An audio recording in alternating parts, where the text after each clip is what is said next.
एक बार एक शिकारी शिकार करने के लिए जंगल में पहुंचा।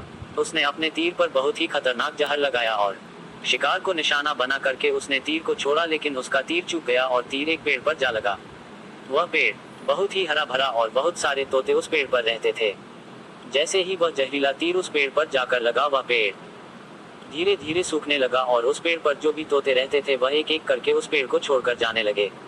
उस बड़े से पेड़ के कोट में एक बहुत ही बूढ़ा तोता रहता था जो बहुत ही धर्मात्मा और अच्छे मन। सभी तोते उस पेड़ को छोड़कर जाने लगे थे, लेकिन वह बूढ़ा तोता जाता था, दाना लेकर के आता और उसी कोट में आ करके बैठ जाता था, परंतु उस पेड़ को छोड़ने को तैयार नहीं था।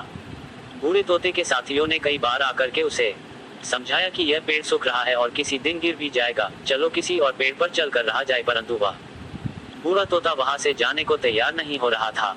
अब ये बात देवराज इंद्र तक पहुंची। उन्हें बताया गया कि एक तोता है, वह जिस पेड़ पर रहता है उस पेड़ पर एक जहरीला तीर लगने के कारण सूखने, गिरने और खत्म होने के कगार पर आ पहुंचा है। और एक बूढ़ा तोता अभी भी वहीं पर रह रहा है, वह दाना लेकर आता है और वहीं पर रहता है, जबकि उस जंगल में बहुत सारे पेड़ है, लेकिन वह उसी पेड़ पर रह रहा है।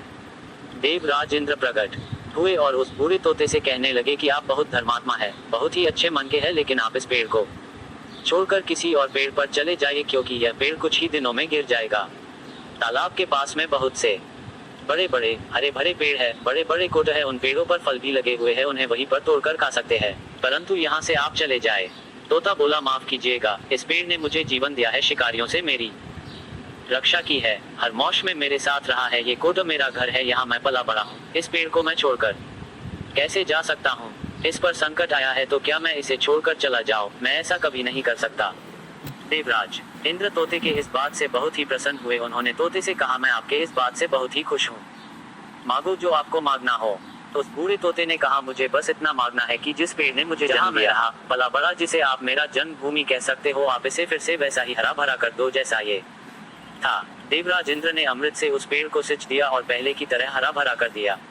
अब वापस से उस पेड़ पर आकर के बाकी तोते रहने लगे। वह बूढ़ा तोता कुछ समय तक और जिंदा रहा, फिर उसकी मृत्यु हो गई और वह स्वर्ग में चला गया। ये कहानी हमें सिखाती ये है कि जब भी किसी इंसान का बुरा दौर आता है तो इमोशनली वह टूटा हुआ होता है, उसे किसी के सहारे की जरूरत होती है, किसी की आवश्यकता होती है। अगर आप ऐसे समय में उसे छोड़कर चले जाएंगे, उससे बात नहीं करेंगे, मुंह मोड़ लेंगे, तो आपसे बुरा कोई नहीं है, क्योंकि आप किसी के सुख का साथी बने या ना बने, लेकिन आपको हमेशा किसी के डैड का साथी जरूर बनना चाहिए।